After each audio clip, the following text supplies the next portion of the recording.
Okay, y'all, it's time for a Casablanca debrief. And I'm just going to keep it real, okay? And I'm telling you my feelings right now, in the moment. And hold me to them if you want to or don't, because my feelings do change. But right now, I feel like I don't ever have to go back there again. I told my children at guest services that I could have had a V8. Oh my goodness. Here's the deal. I spent 2 hours in Casablanca, Morocco, and I don't ever really need to go back. I'm going to be quite honest. I am an open-minded individual, but there are times when I'm just like, you know what? I got what I needed. I'm good. Casablanca was one of those times. I still have yet to watch the movie, and I knew going into this that it wasn't going to be like romantic, I guess, as you know, the movie is. So this morning, didn't have any plans, slow motion. I was like, all right, we're in port until 7:30. And that, let me just tell you, that's the irony, because we ported here, I think it's 7 o'clock this morning. The shuttles began running, I think around 8 or 8:30. And we're here until 7:30.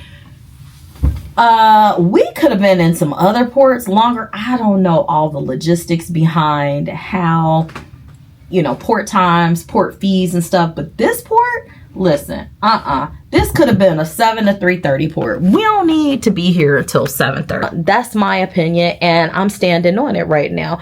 I did not feel welcomed. I felt like it was just, I didn't feel welcome. So let me tell you how it started off. So I saw the restaurant, Rick's Cafe. An American woman had it built or opened it in 2004 and had it designed exactly like Rick's Cafe in the movie Casablanca. And so I reached out to them to try to get a reservation online, and they said they don't do same day, is what the auto reply said. However, they also immediately emailed me and said, and asked, was I looking for lunch and drinks or, you know, dinner, and how many people? I said lunch or drinks, whatever, one person. So they were very responsive. So that's probably the only thing that, you know, felt right. So they were very responsive, and I said, okay. So as I got on the bus to go to the town center, because we can't walk. This is one of the ports where we're prohibited from walking. We have to take the mandatory shuttle because this is a very commercialized port. I got on the shuttle and off we go. So we get to the town center. Before I could even walk off the bus, the taxi drivers are right there. Ma'am, you know. So, okay. So then there was this couple that I had been walking to the bus alongside, kind of. And so then the lady came over, the wife, and said, oh, well, do you want to share a cab? And I declined because I knew I had the reservation at Rick's and it was only for one. And I knew I wanted to go to the mall because I wanted to get my Pandora charm. So I declined. So I found Hussein, or Hussein found me. And so then his boss came over or whatever and started talking and trying to negotiate the prices. So at first I was like, well, so we're walking. I was like, well, wait a minute. Why are there two of you? Like, I'm thinking, am I about to be sex trafficked? And so his boss was like, no, just you. I don't go. So I was like, oh, okay. So I was sitting in the car and I'm incredibly hot. Like, what is the temperature? Because women are walking around totally covered and I'm over here melting in short sleeves. I had my jacket just in case. You know, I changed my clothes for Casablanca and that's how they did me. Oh, so anyway, I feel like Crazy Eyes on Orange is the New Black. I threw my pie for you. I changed my clothes for you, Casablanca.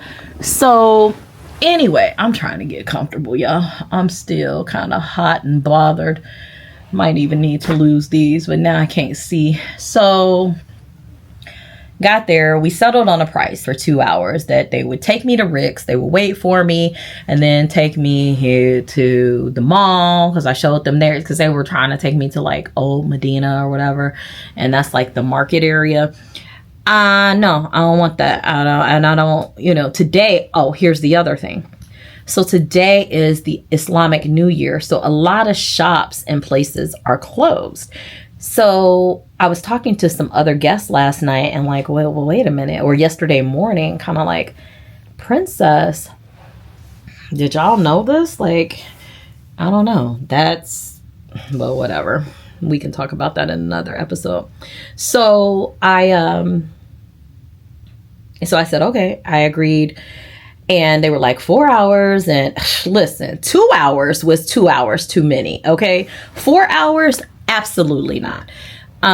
So I went to Rick's, got in there, and I'm sitting there at, you know, they had the list, and there was a big crowd because there was a tour that was going in. And so I just kind of went in with them, and they were like, are you part of group 20? I said, oh no, I have a reservation. So then he said, well, what's your name? And I was thinking, oh, it's probably not going to be on the list because like I just made this and we just, you know, confirmed it. Sure enough, it was. So, all right, that was cool. So I went in, they seated me, and my driver had said, okay, 1 hour, I'll meet you right back here at 1 o'clock. It was noon. I said, okay. So I'm sitting in there and it's like 12:15. I gotta put my fan on, y'all. Sorry. Hold on. So I feel like I've been sitting here forever and I've been watching everybody get bread and water and things, and I've yet to be served like with anything. So I just asked a waiter who I don't think was my waiter when I would be served, and he said like kind of motioned like right now, nothing. My cab driver is only, you know, we said an hour, it's already like 12:20. Okay, so for fun, because, you know, I like fun, I'm gonna set a stopwatch just to see from this point on how long it takes. Hello. Oh my goodness gracious. I'm hot. I'm trying to cool off. This is where my neck fan that I left in Frank's car would be so beneficial. But my waiter had come, given me the drink menu, the food menu, introduced himself. So I was like, okay, you know, they hadn't, like, I didn't feel like I was totally forgotten initially. But then as the time went on and I'm looking at my watch, I'm like, it's 12:15. How long is this gonna take? So I was looking at the menu, and to be honest, nothing really stood out to me and appeased me. So I went with the prawn salad, and it said prawns. I don't remember seeing avocado, because had I seen that, I probably would not have ordered it. But it was on like a whole avocado pate or something, this mound of avocado.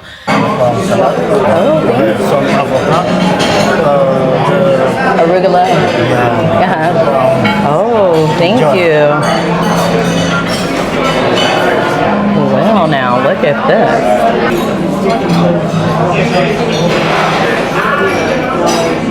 It was plated beautifully. However, let me tell you, so the prawn had eyes. Okay, you know, I wasn't going to eat that prawn anyway. Understand this presentation.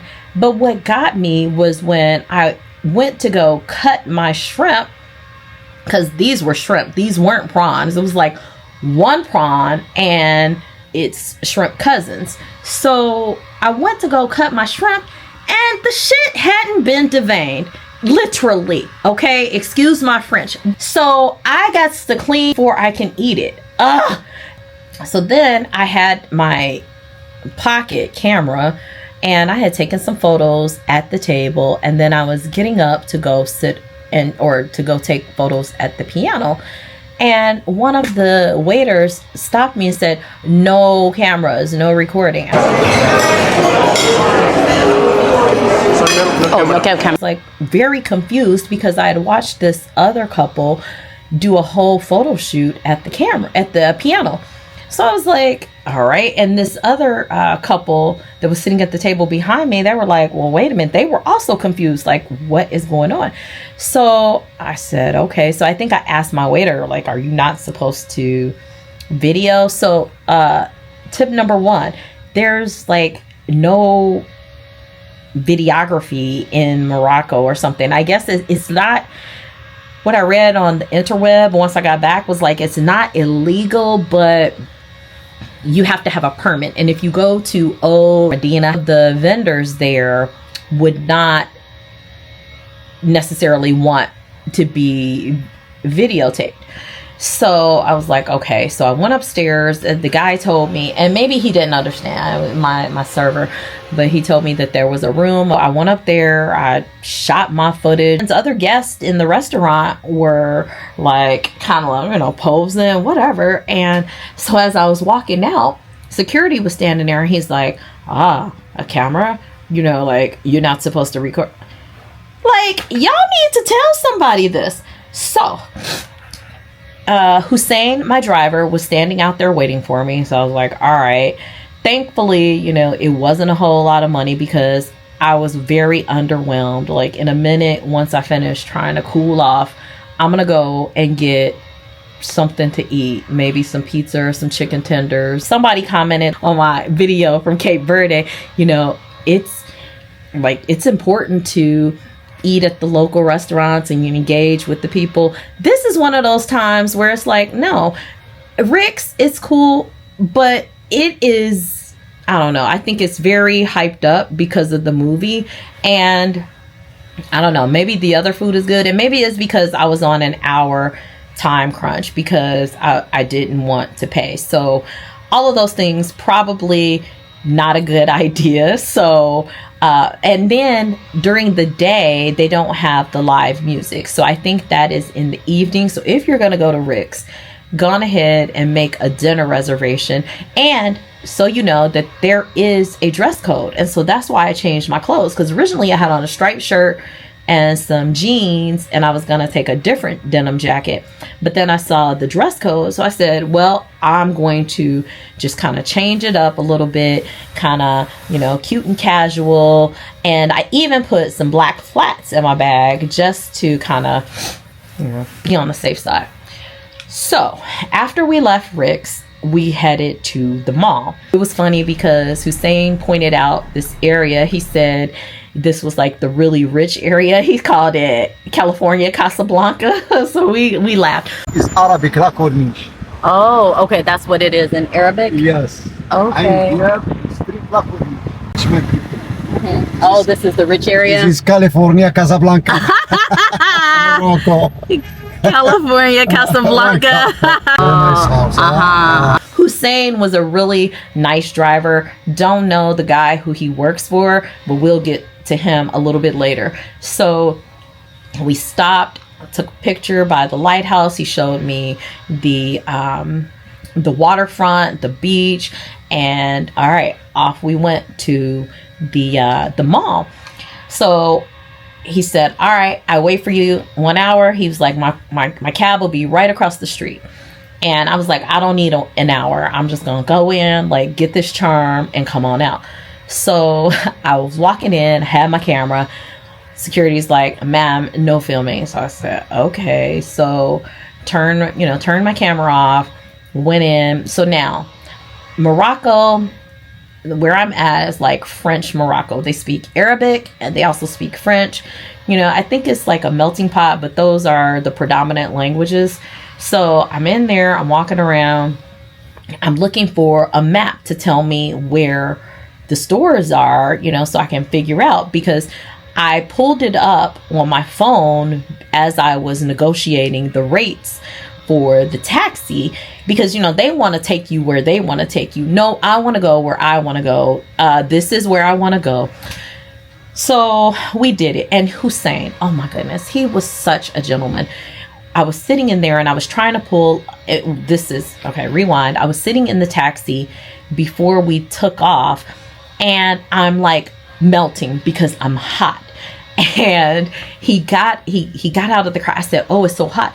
Now, I brought my own bottle of water, but he got out, he ran into the store, he bought me a bottle of water, came back, he gave it to me. And I was like, oh, thank you. You know, and so, I mean, Hussein was really nice. I mean, at one point, he even handed me his cell phone, was showing me his Black American doctor friend in the US. It was like, look, it's Arabic and English. And I was looking at the language. I was like, this isn't English, you know, but okay. Hussein was really nice. So I got the charm. I had to negotiate crossing the street, this like 4-lane street. And I'm thinking, are people going to stop? And I was trying to call him from across the street. Hussein. I was like, girl, don't die in Casablanca. Made it across, got in the car. And at this point, I'm like, okay. I shot a video in the bathroom because you know I love a good mirror. So I talked to y'all in the bathroom. And I said then that my stimulation meter was already kind of at the halfway point because of, you know, the service in Rick's. I don't know if there are just too many people and they had that influx of the tour group, but oh my goodness, it was just like, and here's the other thing. I do recognize that when I'm in other countries, it's a different vibe. It is, you know, it's slow motion. In the US, we are very fast paced. We are go, go, go. We don't slow down. So I understand that. I recognize that as soon as I touch down in Cape Town. It is, you know, a lot of European countries, other countries are not all pressed like the US. So I get it. But because my driver, you know, said that he was going to be here for an hour or be back in an hour, I was like, let's hurry this up. So, you know, had the food, ordered a cocktail, and I was like, all right, I'm good. I didn't order dessert. I paid the bill, got the hell up out of there. So then back after the mall, we proceeded on and we came to the mosque. Now, we stepped outside. Hassan took a couple of photos of me, and then I was like, hey, Hassan, or I want to call him Hassan. I'm sorry. It's Hussein, Hussain, because he showed me his like thank you book that other passengers have written in when he's, you know, driven them around Casablanca. Hear about camera? Yes, no problem. Okay, so tell me what your name is. This is my name, Hussein, taxi driver, Casablanca, 2T5. Yes. All right. Look. Okay. American, he look. It's London, Mexico, everything. Look. All right. Look, China. Look. Very proud man, proud of his country, rightfully so. Sweetheart. Hussein was the best part of Casablanca, and I left him there. He was the best part. He was very, very welcoming, very much catering, like, hey, no, let's stop here. This is, I want to show you. Showed me the post office. Post office, big one, Casablanca. This is big bank, Morocco. Big one. This one on the right? Carta, Visa, dollar, American change. Okay. It's 150 years building. It looks like it. Yeah. Showed me the government building, the Bank of Morocco, the train, took me to the Catholic Church, various points of interest, and I appreciate that. So when we got back, he said, well, we can go to Old Medina. I said, no, I'm good. Just back to the ship. And so when we got back, boss man comes over. And he's like, oh, okay, yeah, it's 120. Sir, no, that is not what we agreed upon. We agreed upon a different amount, and this was 2 hours. No, you want to? No, we didn't. I came at 12, and it's 2 o'clock. Take this money and get out of my face. I didn't say that, but that's basically the attitude that I have. I handed him the money, no, and I kept it moving because I'm not about to sit here and negotiate with you. So at that point, oh my goodness, my overstimulation meter went off the chart. I said, I got to get back to this ship. You know, I was right there at the city center where the shuttle bus dropped us off. And I got on that bad boy and I was like, if it don't get to moving. So homeboy want to try to, not my driver, but the boss. I'm trying to charge her some more. Talking about it's more time. No, we did 2 hours. We agreed. You get this. He's like, no, give me 40 more. I said, I gave him the money and walked off. I said, no. Like, gotta be careful. Oh, we got back to the pier or the cruise terminal, went through various, checkpoints, and then got on the ship. I stopped by guest services to talk to my children, and my daughter Karen was feeling bad because she hadn't gotten off the ship. I said, girl, don't feel bad. You didn't miss anything. There was another lady who was there who was working with them because she had an issue on her tour, and she said the similar thing. So as I'm talking to Karen was like, what? Come back over here. She wanted the tea. And I said, I just didn't feel very welcomed. I felt like, I don't know. It was really weird. You have some destinations where you're like, oh, this is good. Las Palmas was very cool. It was just a very different vibe. This one, and maybe it's because it's Islamic culture. I don't know. This was, I'm trying to think, have I been to any other primarily Islamic destinations? I don't think that I have. And maybe that's it. I can't say for sure, but I did not feel like, I don't feel like Casablanca is somewhere that I ever want to come back to.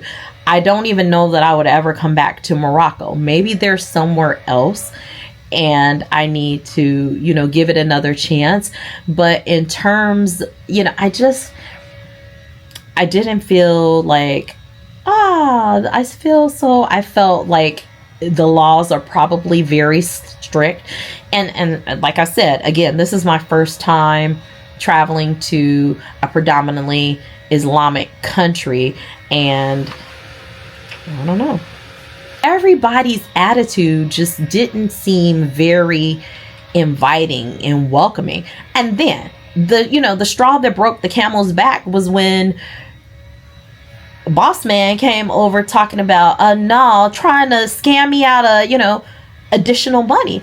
So after I told my children about my experience, I said, I'm gonna go to my room and decompress. I gotta woosah. So I went and got on the elevator. This other couple came, and so I spoke to them. I asked them, what floor, pressed it for them, asked them if they had a good day. They said, yeah, until we got back, and our taxi driver wanted to charge us more money. So if you're going to Casablanca, beware. The drivers will tell you one price, but then try to take you maybe to additional stops or whatever and increase the price. The couple said that that's what happened to them. We stayed on track, and I don't think we didn't go to any additional places. And with the mosque, we stood outside, took some photos, and that was it. But, I'm all about trying to travel the world. I'm all about trying to, give locals business and things. Days like today makes it very difficult. And it's like, people, you're doing yourself a disservice, because who's going to want to come back and tour your city, tour your country when you're doing stuff like this? You're giving yourselves a bad reputation. It's not cool. You don't want to come and feel like, okay, you want to get out, you want to explore. Tourism is what drives a lot of these economies. But if you're doing underhanded ish like this, it's not going to happen. So that was my day, y'all. That's it. That's all.